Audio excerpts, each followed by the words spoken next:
کائنات پر غور و فکر کے بعد اب اقوام کا ذکر کیا جا رہا ہے. اللہ سبحانہ تعالیٰ فرماتے ہیں وَلَقَدْ أَرْسَلْنَا نُوحًا، اور البتہ تحقیق بھیجا ہم نے نوح علیہ السلام کو إِلَىٰ قَوْمِهِ، ان کی قوم کی طرف. فَقَالَ، تو اس نے کہا یا قومی اعبدوا، اے میری قوم عبادت کرو، اللہ، اللہ کی، مَا لَكُمْ، نہیں تمہارے لیے، من الہ، کوئی الہ، غیرہ، اس کے سوا، افلا تتقون، کیا بھلا تم تقوی اختیار نہ کرو گے. حضرت علیہ السلام کا ذکر کیا جا رہا ہے، اور یہ ذکر آپ صلی اللہ علیہ وسلم کی تسلی کے لیے ہے. مکی صورت ہے، نبی اکرم صلی اللہ علیہ وسلم بہت ہی ڈیفیکلٹ سچویشن کو فیس کر رہے تھے، اور صورت کے ابتدا میں جہاں ہم نے مومنوں کی صفات کا ذکر پڑھا، ہم نے وہاں ایک بات پڑھی تھی کہ اس مشکل ٹائم میں ان کو بشارت دی گئی کہ یہ فلاح پائیں گے یا یہ فلاح پا چکے ہیں. تو ایک طرح سے ان کو بھی تسلی دی جا رہی ہے مختلف اقوام کے قصے سنا کر کہ دین کا ابتدائی دور مشکل ہوتا ہے. دیکھو نوح کو، دیکھو کیسی کیسی پرابلمز اس نے فیس کی. اس نے جیسے ہی توحید کا میسج دیا، اس کے سرداروں نے سے یہ جواب دیا، فقالت، تو کہا، الملأ الذین کفروا، سرداروں نے، ان لوگوں نے جنہوں نے کفر کیا، من قومہ، اس کی قوم میں سے، ما ھذا، نہیں یہ، الا بشر، مگر ایک انسان، مثلکم، تمہاری طرح. یریدو، چاہتا ہے، ان یتفضل علیکم، یہ کہ فضیلت حاصل کر لے تم پر، یہ چاہتا ہے کہ اقتدار حاصل کرے، اختیار حاصل کرے تم پر، اسے سرداری مل جائے، اس لیے اس نے نبوت اور رسالت کا ڈھونگ رچایا ہے. وَلَوْ شَاءَ اللَّهُ، اور اگر چاہتا اللہ، لَأَنزَلَ مَلَائِكَةً، البتہ نازل کر دیتا فرشتے. اگر اللہ تعالیٰ کو اپنا رسول بھیجنا ہی تھا تو فرشتہ بھیجتا.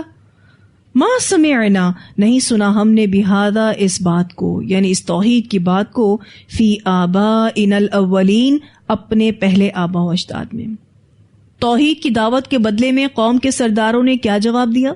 اپنی عوام کو سرداروں نے تسلی دینے کے لیے یہ دلیل دی کہ نوح تو تمہاری طرح انسان ہے، اور ایک انسان اللہ کا پیغام پہنچانے والا کیسے ہو سکتا ہے؟ اگر اللہ کو رسول بھیجنا تھا تو وہ فرشتوں میں سے کسی کو بھیجتا. ایکچولی یہ سرداری چاہتا ہے، یہ پاور چاہتا ہے، اسی لیے رسالت کا دعویٰ کر رہا ہے. اس کا یہ دعویٰ تو بالکل نیا ہے. ہم نے کوئی ایسی بات اپنے باپ دادا سے نہیں سنی کہ اللہ نے انسانوں میں سے کسی کو رسول بنا کے مبعوث کیا ہو. ویسے ہی ہر دور کا مسئلہ ہے. آج بھی آپ جب قرآن و سنہ پر مبنی بات لوگوں کو بتاتے ہیں، توحید کا میسج دیتے ہیں، تو بہت سارے لوگوں کا سامنے کیا جواب ہوتا ہے؟ ہم نے تو اپنے بڑوں سے یہ بات کبھی نہیں سنی، کوئی نئی چیز ہی آپ لے کر آئے ہو. ویسے آبا و اجداد کو دنیاوی اعتبار سے کوئی فالو نہیں کرتا. اپنی دادی جیسے کپڑے کون پہنتا ہے بتائیے؟ لیکن دین میں فالو کرنا ہے کہ میری دادی یہ کہتی تھی، میری نانی یہ کہتی تھی. دین کو آبا و اجداد کے حوالے سے چیک کرنا ہے. تو ضروری تو نہیں ہے کہ آبا و اجداد توحید پر ہوں. تو یہ جملہ آپ کو بھی سننے کو ملتا ہوگا، ما سمعنا بہذا فی آبائنا الاولین. ان ہوا، نہیں وہ، الا رجل، مگر ایک شخص ہے، بہی جنتن، اس کے ساتھ جنون ہے. دعوی رسالت ان کے نزدیک جنون تھا. جنون ایسی بیماری کو کہتے ہیں جو دماغ کو ڈھانپ لے. تو سرداروں نے کیا کہا اپنی عوام کو؟ ان ہوا الا رجل بہی جنتن فتربصوا به، تو انتظار کرو اس کے ساتھ، حتی حین، ایک وقت تک. اس کا ایک معنی تو یہ کیا جا رہا ہے کہ انتظار کرو شاید یہ ٹھیک ہو جائے، یعنی اس کی دماغی حالت ٹھیک ہو جائے.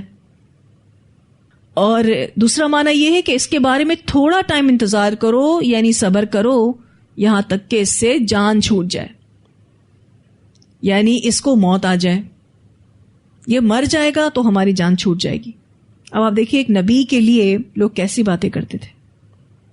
حضرت نوح علیہ السلام نے 950 سال تبلیغ کی اور اپنی قوم کی ہر اذیت کو برداشت کیا، لیکن ان کی قوم سرکشی میں ہی بڑھتی گئی.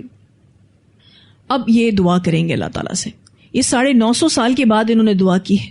ٹھیک ہے، آیتوں میں تو فوراً یہ دعا آ رہی ہے، جو اگلی آیت ابھی ہم پڑھیں گے، فوراً دعا آ رہی ہے کہ حضرت نوح علیہ السلام نے اللہ تعالیٰ سے عذاب مانگا اپنی قوم کے لیے، مومنوں کے لیے نجات مانگی. لیکن یہ 950 سال کے بعد انہوں نے دعا مانگی تھی. قولا، اس نے کہا، یعنی نوح علیہ السلام نے کہا، رب انصرنی، اے میرے رب مدد فرما میری، بما کذبون، بدلے اس کے جو وہ مجھے جھٹلاتے ہیں. اب حضرت نوح علیہ السلام نے اللہ سے دعا کی کہ کافروں پر عذاب آ جائے، کیونکہ اب یہ نہیں سن کر دے رہے، اب یہ مان کر نہیں دے رہے، اور اللہ تو مومنوں کو نجات دے.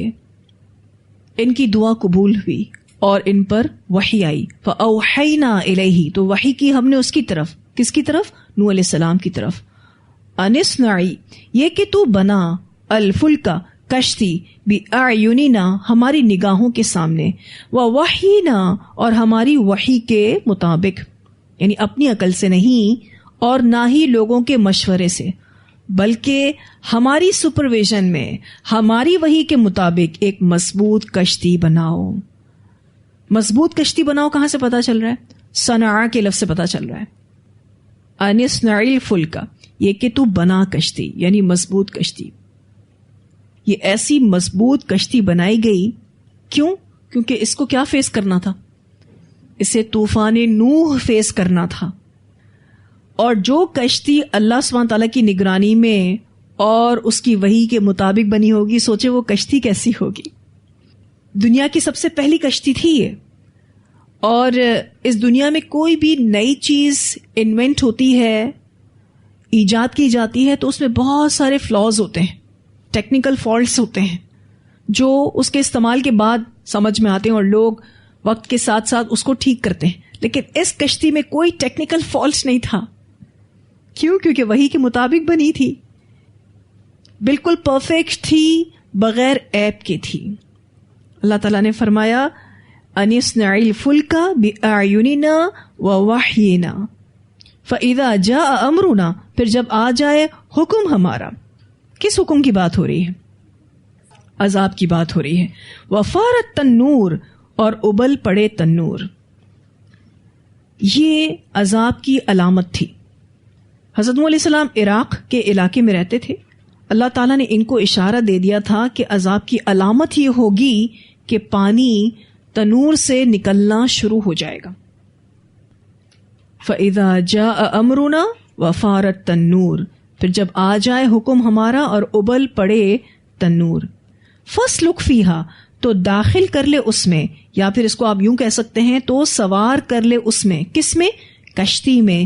من کلن، ہر قسم کے، زوجین اثنین، جوڑے دونوں، یعنی ہر ایک سے نر اور مادہ. ویسے بھی زوجین میں دو کا معنی آتا ہے، لیکن اثنین اس کی تاکید کے لیے آیا ہے. مفسرین کہتے ہیں کہ یہاں من کلن زوجین اثنین سے مراد ہر جانور کے نر اور مادہ لے لو، اور کچھ کہتے ہیں کہ ہر جانور کے دو نر اور دو مادہ لے لو.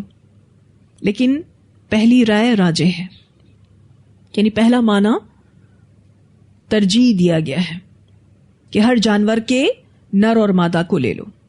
اچھا، یہ بالکل اسی طرح سے ہے جیسے آپ کہتے ہیں دیکھو دو لانا، دو منگوا، آپ کتنی رہیں چیزیں؟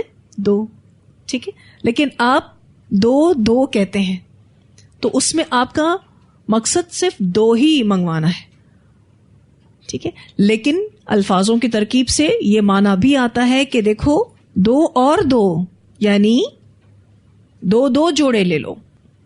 واللہ اعلم. لیکن مفسرین کہتے ہیں کہ پہلے معنی کو ترجیح دی گئی ہے. فَاسْلُكْ فِيهَا مِن كُلٍّ زَوْجَيْنِ اثْنَيْنِ وَأَهْلَكَ، اور اپنے گھر والوں کو بھی، یعنی اس کشتی میں اپنے اہل و عیال کو بھی داخل کر لو. ایک تو ان کی فیملی مراد ہے.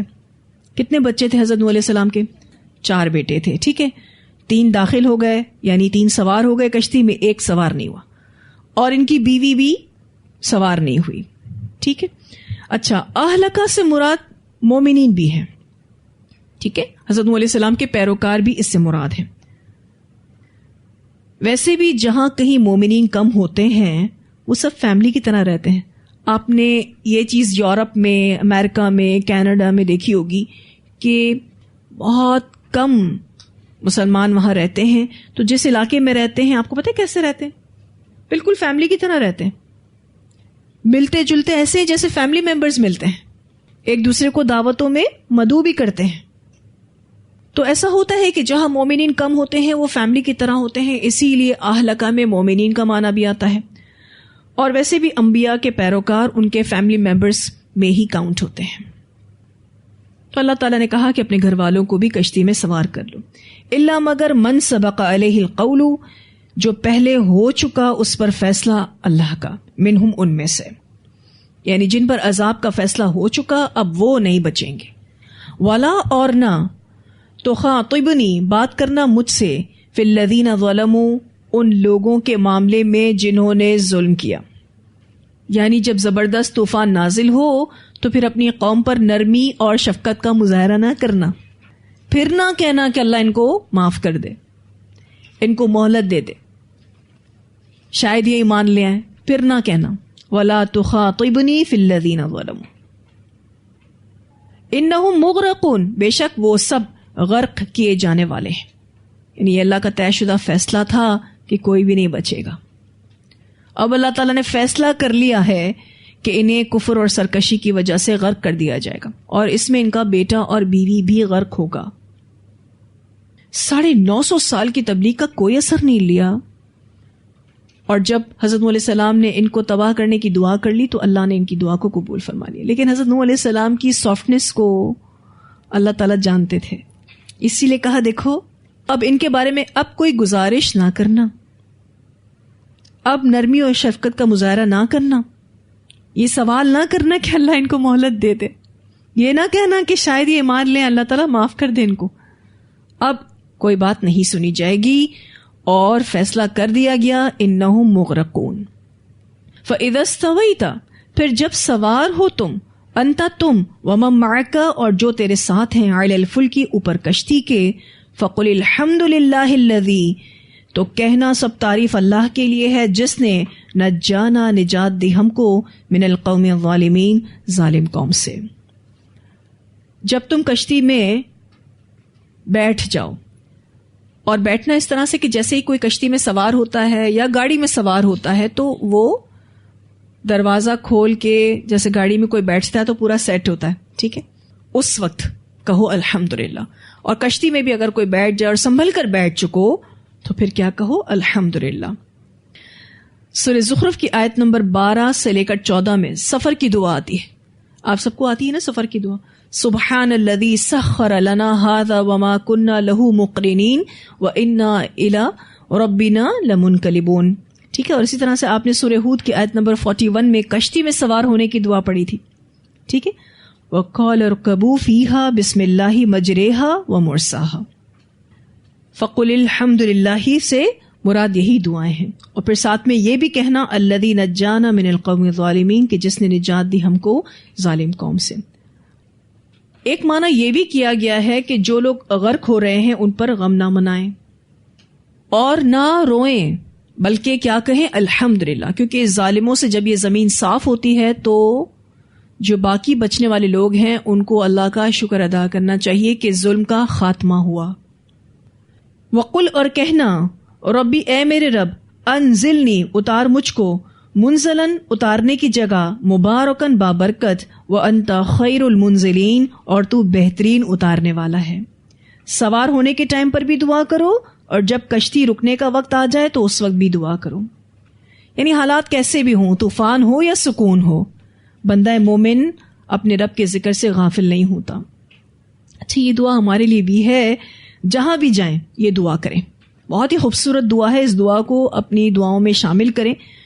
آپ دیکھیں کہیں ہم جا رہے ہوتے ہیں تو کہیں سے آ رہے ہوتے ہیں، ٹھیک ہے، تو یہ دعا جب آپ کہیں جا رہے ہوں تو لازمی طور پر پڑھیں کہ اللہ تعالیٰ اس جگہ کو ہمارے لیے تو بابرکت بنا دے، کیونکہ زمین کسی کے لیے بابرکت ہوتی ہے اور کسی کے لیے بے برکت ہوتی ہے، ٹھیک ہے، بدشگونی زمین میں نہیں ہے، نحوست زمین میں نہیں ہے، یا زمین کے کسی ٹکڑے میں نہیں ہے، نحوست انسان کے اپنے اعمال کی وجہ سے ہوتی ہے، برکت اعمال صالحہ کے لیے ہی ہے، صرف اور صرف اعمال صالحہ کے لیے ہے۔ جیسے ابھی ہم مدرسے میں بیٹھے ہیں، ٹھیک ہے، بابرکت جگہ ہے، لیکن ہمیں برکت کب نصیب ہوگی؟ جب ہم واقعی یہاں آ کر اللہ کا صحیح معنوں میں ذکر کریں گے، ورنہ مساجد اور مدارس بھی لوگوں کے لیے برکت کا سبب نہیں بنتے۔ اس کا ریزن یہ ہوتا ہے کہ وہ لوگ وہاں جا کر بھی اللہ کا ذکر نہیں کرتے۔ اب آپ دیکھیے کہ یہ طوفان نوح کا جو ٹائم ہے، جس جگہ طوفان نوح آیا وہ جگہ کافروں کے لیے بے برکت ہو گئی، لیکن نوح علیہ السلام اور ان کے پیروکاروں کے لیے، ان کے فیملی ممبرز کے لیے یہ جگہ برکت والی بن گئی، وہ تو وہاں سے بچ نکلے۔ پھر یہ دعا آپ اس وقت بھی پڑھ سکتے ہیں جب آپ کو آپ کے فیوچر کے بارے میں کنفرمیشن نہ ہو کہ آگے مستقبل میں کیا ہونے والا ہے۔ ہوتا ہے نا، انسان اپنے فیوچر کے بارے میں کنفیوز ہوتا ہے کہ پتہ نہیں اس کا مستقبل اسے کہاں لے جائے گا۔ اس کی مثال میں آپ کو اس طرح سے دوں کہ کسی لڑکی کی ابھی تک شادی نہیں ہوئی، اس کو نہیں پتا اس کی شادی کہاں ہوگی، وہ کس گھر میں جا کر رہے گی، کون اس کا شوہر ہوگا، کیسے اس کے بچے ہوں گے، سسرال والے کیسے ہوں گے۔ یا اگر کسی کی شادی ہونے والی ہے تو بھی اس کو نہیں پتا کہ وہ وہاں جا کے کیسے سیٹل ہوگی، تو یہ دعا کریں، ٹھیک ہے نا۔ اور برکت کا معنی یہ نہیں ہوتا صرف کہ مال و دولت ملے، مال و دولت بھی برکت کے معنی میں آتا ہے، لیکن برکت کا مفہوم بہت ہی وسیع ہے۔ یعنی آپ کی زندگی میں سکون ہو، صحت ہو، خوشی ہو، آپ کی تمنائیں پوری ہوں، آپ کی جو خواہشات ہیں وہ پوری ہوں، محبتیں ملیں، یعنی ایسی زندگی ہو کہ جو ہر بندہ خواہش کرے۔ تو یہ دعا بہت ہی خوبصورت دعا ہے۔ اور یہ جو آخر میں کہا جا رہا ہے نا، وہ انت خیر المنزلین، اور تو بہترین اتارنے والا ہے، اس کا ایک معنی یہ ہے کہ اللہ تو بہترین مہمان نواز ہے، تو وافر مقدار میں رزق دینے والا ہے۔ ان فی ذلک لآیات، بے شک اس میں یعنی اس واقعے میں البتہ نشانیاں ہیں، یعنی مومنوں کو نجات دینے اور کافروں کو ہلاک کرنے میں انبیاء کی صداقت کی نشانیاں ہیں، دلائل ہیں۔ اور اس بات کی بھی دلیل ہے کہ اللہ جو چاہے کرے، اللہ ہی قدرت والا ہے۔ وَإِن كُنَّا لَمُبْتَلِينَ، اور بے شک تھے ہم البتہ آزمانے والے، یعنی ہم نے تو رسولوں کو بھیج کر اپنے بندوں کی آزمائش کرنی ہی تھی۔ اللہ اس دنیا میں ہمیں بھیج کر کیا دیکھنا چاہتا ہے؟ کون کھرا ہے، کون کھوٹا ہے، کون عمل کرنے والا ہے اور کون بے عمل ہے، کون فرما بردار ہے اور کون نافرمان ہے۔ ثم پھر انشأنا اٹھایا ہم نے من بعدہم ان کے بعد، کن کے بعد؟ قوم نوح کے بعد، قرنن آخرین دوسری قوموں کو۔ اتنی آیات کی تلاوت سنتے ہیں۔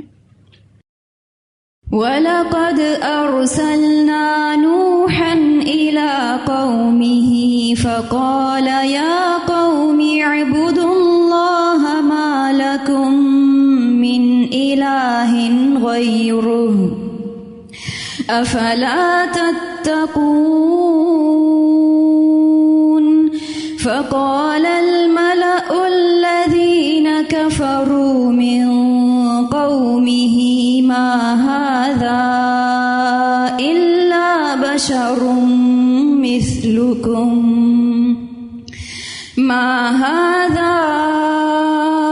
إِلَّا بَشَرٌ مِّثْلُكُمْ يُرِيدُ أَن يَتَفَضَّلَ عَلَيْكُمْ وَلَوْ شَاءَ اللَّهُ لَأَنزَلَ مَلَائِكَةً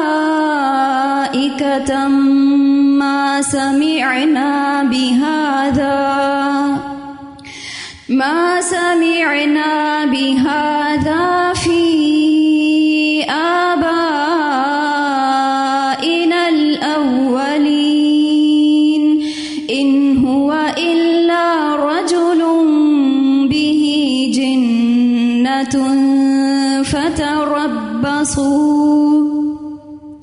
فَتَرَبَّصُوا بِهِ حَتَّى حِينٍ قَالَ رَبِّ انصُرْنِي بِمَا كَذَّبُونِ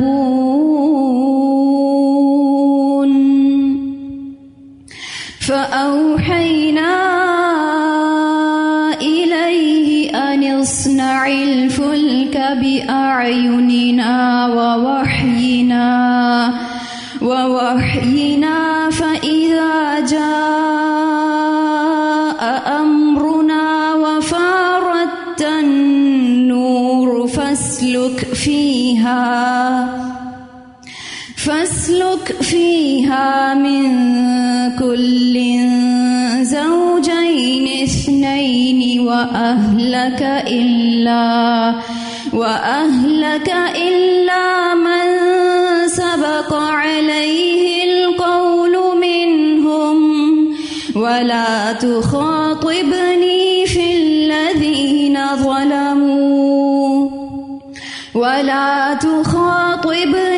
في الذين ظلموا إنهم مغرقون فإذا استويت أنت ومن معك على الفلك